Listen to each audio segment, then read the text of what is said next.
মা কি দিয়ে ভাত খাও? ডিম দিয়া। সকালে ওইটা দিয়ে বাবা কাম করবো আনছি, বাবার তোমার করোনা বনাম করি কে অনেকটা কাম করলাম। আমি খাওয়া দাওয়া করবো, খাওয়া দাওয়া করে যাবো কন্ট্রোলেই চাউল আনতে। এটা কি শাক?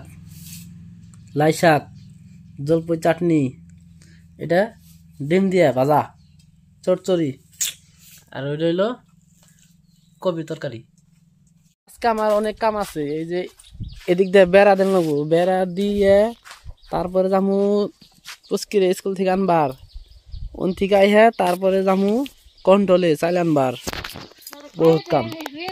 আমি যাচ্ছি এখন কন্ট্রোলে চাল আনতে, আর মামার ডাল, চিনি, লবণ আনতে যাচ্ছি। মামা মানে আমাদের আসামের মামা, হেমন্ত মামা। কন্ট্রোলে যা দিছি তামান ভিড়, আজকে আনা পারলাম না, কালকে আনুম। আসছি দেসুঙ্গা বাজারে চুল কাটবার লেগে, কিন্তু সেলুনে দেখি নাপিত নাই, কইবা গেছে পাত্তাই নেই, বই হয়েছে কোন সময় থেকে। ভাবতাছি কি কাটিং দেব, এদিকে তো নাপিতেই নাই, একলা একলা বই হয়েছি।